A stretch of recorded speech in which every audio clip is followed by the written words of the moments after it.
Welcome to educational mass classes. तो आज के इस वीडियो में हम लोग बात करने वाले हैं क्लास 10th फिजिक्स चैप्टर 1 प्रकाश के अपवर्तन के बारे में बात करना है। तो चलिए लोग बिना देरी के वीडियो को स्टार्ट करते हैं।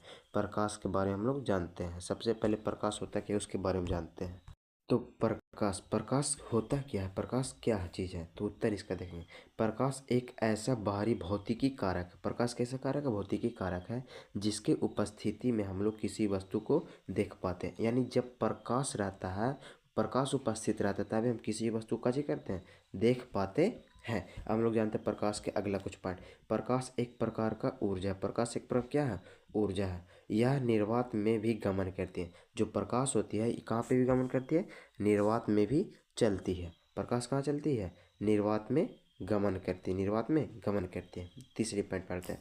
तो निर्वात में प्रकाश की चाल 3 गुने 10⁸ मीटर प्रति सेकंड या 3 लाख किलोमीटर प्रति सेकंड होता है। पूछेगा निर्वात में प्रकाश की चाल कितना होता है, तो 3 गुने 10⁸ मीटर प्रति सेकंड या 3 लाख किलोमीटर प्रति सेकंड होता है। प्रकाश सरल रेखा में गमन करती है। प्रकाश कैसे गमन करती है? तो प्रकाश एक सीधी रेखा जिसे हम लोग सरल रेखा में गमन करती है। अगला पॉइंट, प्रकाश एक प्रकार का विद्युत चुंबकीय तरंग है। प्रकाश एक बार क्या है? तो विद्युत चुंबकीय तरंग है। अब हम लोग अगला पॉइंट प्रकाश के बारे में जानते हैं। आशा करते हैं कि आप लोग ये सारी पॉइंट आप लोग को समझ में आ रहा होगा। समझ में आ रहा होगा तो वीडियो को लाइक जरूर कीजिएगा और ऐसा ही वीडियो देखने के लिए हमारे चैनल को सब्सक्राइब जरूर कीजिएगा।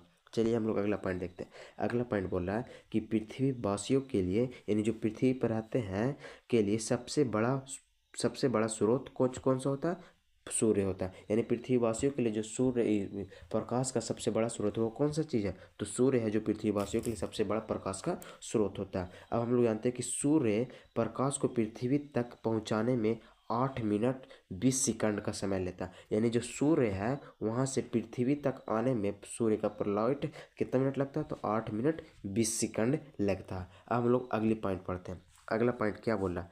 अगला पॉइंट में कह रहा है कि 19वीं शताब्दी में पाए गए कि यदि प्रकाश की पथ एक छोटी सी वस्तु रख दी जाए तो प्रकाश सीधी चलने की बजाय अपनी पथ से थोड़ा विचलित हो जाता है। इस घटना का नाम विवर्तन दिया गया। यानी जब प्रकाश एक सीधी रेखा में चल रहा, एक सीधी रेखा में चल रहा, उसके पास में अगर कोई एक वस्तु को रख दें तो जिससे ई प्रकाश जो सीधी रेखा में चल रहा ये अपना पथ से विचलित हो जाएगा, और जो विचलित हुआ इसी को हम लोग क्या बोलते हैं? तो प्रकाश का विवर्तन करते हैं। आशा करते हैं कि आप लोगों को प्रकाश के बारे में सारा का सारा पॉइंट समझ में आ गया होगा। और अगर आप लोग इस क्लास का पीडीएफ बिल्कुल फ्री में लेना चाहते हैं तो वीडियो के नीचे टेलीग्राम चैनल का लिंक दिए, उसमें जाकर के आप लोग ज्वाइन हो जाइए। इसका पीडीएफ टेलीग्राम पे बिल्कुल फ्री में आप लोगों को मिल जाएगा। अब हम लोग समझते हैं प्रकाश स्रोत होता क्या? प्रकाश स्रोत कहते किसे हैं? तो प्रकाश स्रोत किसे कहते हैं? वह वस्तु जहाँ से प्रकाश निकलती है उसे प्रकाश स्रोत कहते हैं। यानी जिससे भी प्रकाश उत्सर्जित होगा उसको प्रकाश स्रोत कर देंगे। जैसे में जलता बल्ब,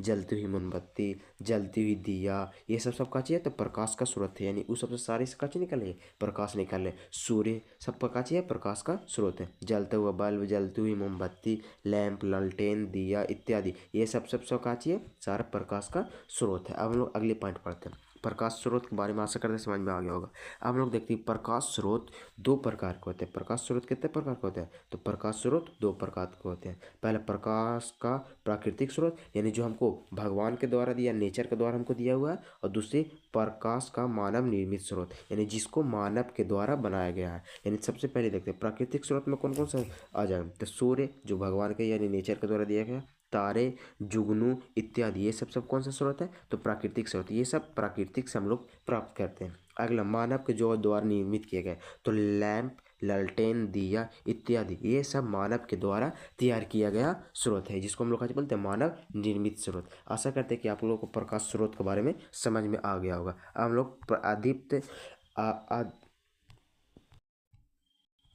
अब हम लोग आत्मदीप्त या प्रदीप्त या दीप्तमान पदार्थ किसे कहते हैं? यह चाहे तो आत्मदीप्त बोले या प्रदीप्त बोले या दीप्तमान पदार्थ बोले, यह तीनों ही एक ही होता है। इसके बारे में हम लोग जानने का प्रयास करते हैं। तो ऐसा पदार्थ जो स्वयं प्रकाश को उत्सर्जन करता है, यानी खुद से जो लाइट को निकालता है, आत्मदीप्त पदार्थ कहलाता है। आत्मदीप्त को यहाँ प्रदीप्त बोलते हैं या दीप्तमान पदार्थ भी बोलते हैं। तो आत्मदीप्त या प्रदीप्त पदार्थ किसको कहते हैं? तो वैसा पदार्थ जो स्वयं प्रकाश को उत्सर्जन करते हैं, यानी खुद से लाइट को देता है, उसे आत्मदीप्त पदार्थ कहते हैं। जैसे में सूर्य का खुद का लाइट होता है, तारा का खुद का लाइट होता है, जुगनू का खुद का लाइट होता है आदि। ऐसे ही पदार्थ को जो खुद से लाइट देता है उसको कौन सा पदार्थ बोलेंगे? आत्मदीप्त पदार्थ बोल देंगे। हम लोग अदीप्त पदार्थ या अप्रादीप्त पदार्थ के बारे में जानते हैं। अप्रादीप्त जो अपने से लाइट नहीं देता, तो ऐसा पदार्थ जो स्वयं प्रकाश उत्सर्जित नहीं करता।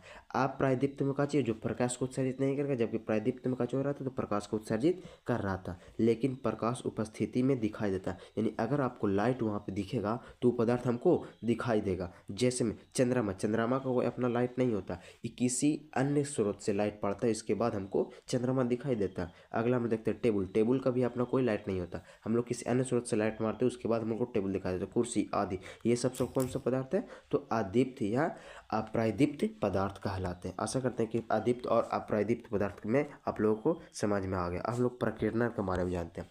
प्रकीर्णन होता क्या है? तो प्रकीर्णन किसे कहते हैं? तो प्रकाश जब सूक्ष्म कणों पर पड़ता है, यानी एक ठो कण है, ये छोटा कण है, इस पर प्रकाश पड़ता है, तो वे कण उन पर पड़ने वाले प्रकाश को कुछ कण को अवशोषित कर लेता है। यानी इधर से ये लाइट आ रहा है इस कण पे, तो ये जो लाइट इस पे गया, तो ये लाइट में से हल्का सा कण ये कण जो है ये लाइट को हल्का सा अवशोषित कर लेगा। अवशोषित करने के बाद फिर उसको चारों तरफ विकृत कर देती है, अर्थात फैला देती है। इस प्रक्रिया को प्रकीर्णन कहते हैं। मान लो एक ठो कण हो गया, इस कण पे आकर के सारे लाइट पड़ा, तो इस कण पे जो लाइट आकर पड़ा, ये थोड़ा सा सारा कण को हल्का हल्का अवशोषित कर लेगा। अवशोषित करने के बाद चारों तरफ ही कण प्रकाश को फैला देगा, तो इसी प्रक्रिया को हम लोग क्या बोल देंगे? प्रकीर्णन बोलते हैं। आशा करते हैं कि आप लोगों को प्रकीर्णन भी समझ में आ गया होगा। अगर आप लोग को ये वीडियो समझ में आ रहा है तो इस वीडियो को लाइक जरूर कीजिएगा और इस वीडियो का लिंक अपने दोस्तों के पास शेयर जरूर कीजिएगा। और वैसे ही वीडियो देखने के लिए हमारे चैनल को सब्सक्राइब करना ना भूलिएगा। चलिए हम लोग अब अगला पॉइंट देखते हैं। अगला पॉइंट में क्या बोला कि प्रकाश की किरण किसे कहते हैं। आशा करते हैं आप जितना भी वीडियो परीक्षा पढ़ा है सब समझ में आ गया होगा। हम प्रकाश किरण के बारे में पढ़ते हैं। तो उत्तर, प्रकाश जिस पथ पर चलता है, प्रकाश जिस भी पथ पर चलेगा, ये एक ठो पथ हो गया, यानी रास्ता, जिस रास्ता पर चलता है उसके दिशा को ही किरण कहते हैं। यानी जिस रास्ते पर प्रकाश चलता है उसके ही दिशा को हम लोग क्या बोल देंगे? किरण बोलते हैं। अगर आप लोग इससे सरल भाषा में चलना चाहेंगे तो देख लीजिए, इसका परिभाषा एक और है।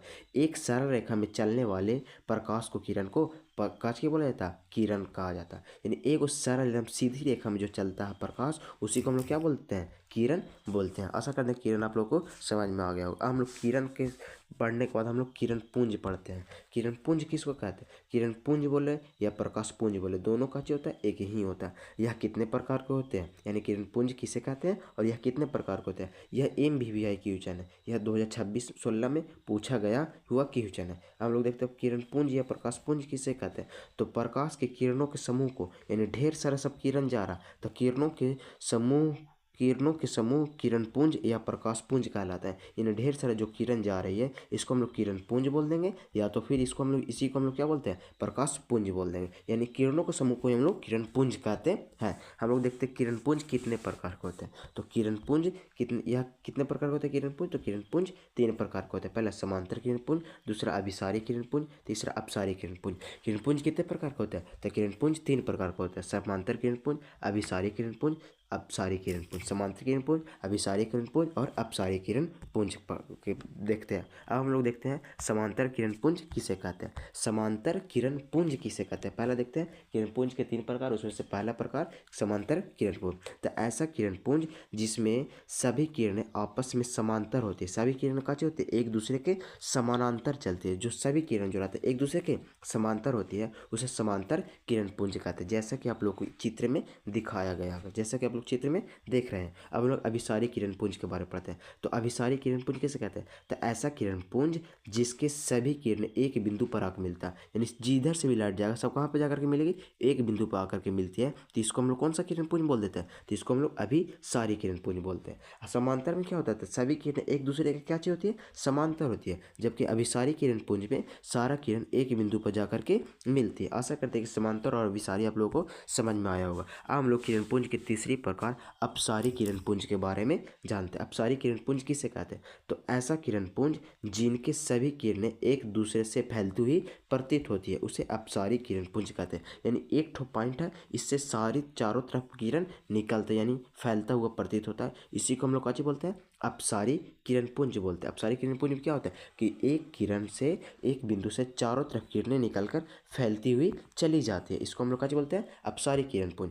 अपसारी इस किरणपुंज कितने प्रकार का पढ़े हम लोग? तो किरणपुंज 3 प्रकार के। समांतर किरणपुंज जो एक दूसरे के समांतर रहता है। अभिसारी किरणपुंज जिसमें प्रकाश किरण एक बिंदु पर आकर के मिलती है। तीसरी अपसारी किरणपुंज जिसमें किरण एक बिंदु से निकलकर चारों तरफ का चली जाती है, चारों तरफ फैलती हुई चली जाती है, उसको हम लोग अपसारी किरणपुंज कहते हैं। आशा करते हैं कि आप लोग को किरणपुंज भी समझ में आ गया होगा। अब हम लोग अगला टॉपिक प्रकाश के गमन के बारे में पढ़ते हैं। प्रकाश के गमन के आधार पर पदार्थों को कितने प्रकार होते हैं? तो प्रकाश के गमन के आधार पर प्रकाश के गमन के आधार पर पदार्थ के 3 प्रकार होते हैं। पूछेगा प्रकाश के गमन के आधार पर पदार्थ के कुल कितने प्रकार होते हैं, तो आप लोग कितने बताइएगा? तो इसके 3 प्रकार होते हैं। पहला पारदर्शी पदार्थ, दूसरा अपारदर्शी पदार्थ, तीसरा पारभासी पदार्थ। अब पूछेगा प्रकाश के गमन के आधार पर पदार्थ के कितने प्रकार होते हैं? 3 प्रकार, पारदर्शी पदार्थ, अपारदर्शी पदार्थ, पारभासी पदार्थ। पारदर्शी और पारभासी पदार्थ होते हैं। तो सबसे पहले हम लोग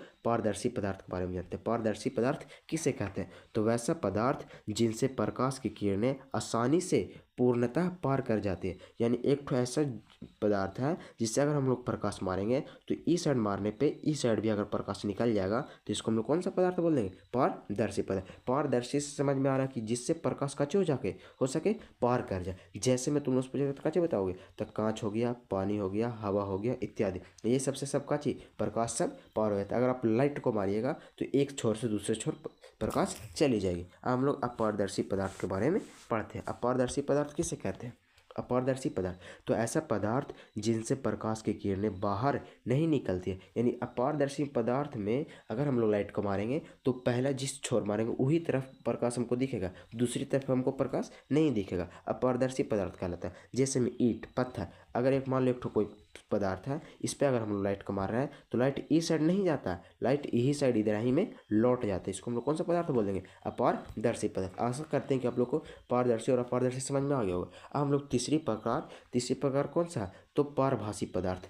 अपारदर्शी में क्या हो रहा था? अपारदर्शी में पदार्थ नहीं जा रहा था, अपारदर्शी में जबकि प्रकाश चल जा रहा था, तो पारभासी में क्या हो जाएगा? तो वैसा पदार्थ जिनसे प्रकाश की किरण अंशतः बाहर जाती है, यानी थोड़ी सा प्रकाश की किरण क्या जाती है? बाहर निकलती है, पारभासी पदार्थ कहलाता है। मान लो एक ठो कोई पदार्थ है, अगर हम इसमें से लाइट मार रहे हैं तो पूरी लाइट इस साइड नहीं निकली, जबकि थोड़ा थोड़ा लाइट निकलता है, तीसरे को हम लोग क्या बोल देंगे? पारभासी पदार्थ बोल देंगे। जैसे में पूछेगा तो क्या बताओगे? तेल लगा हुआ कागज, अगर हम लोग तेल लगा हुआ कागज में लाइट को मारेंगे तो पूरी प्रकाश तेल लगा हुआ कागज से पार नहीं होगा, सिर्फ थोड़ी सी प्रकाश तेल लगा हुआ कागज से पार होगा। घिसा हुआ कांच, इसमें भी सेम वही कंडीशन होता। आशा करते हैं कि यह वीडियो आप लोगों को पूरी की पूरी समझ में आया होगा। तो इस वीडियो को लाइक ज़रूर कीजिएगा और ऐसा ही वीडियो देखने के लिए हमारे चैनल को सब्सक्राइब जरूर कीजिएगा, ताकि हम जब भी वीडियो डालें तो सबसे पहले आपके पास नोटिफिकेशन जाए और आप इस वीडियो को सबसे पहले देख पाएँ। और आप इस वीडियो का लिंक अपने दोस्तों को पास शेयर जरूर कीजिएगा, ताकि आपके दोस्त भी इस वीडियो से पढ़कर लाभ उठा सके। चलिए मिलते हैं अगले वीडियो में, तब तक के लिए जय हिंद, धन्यवाद।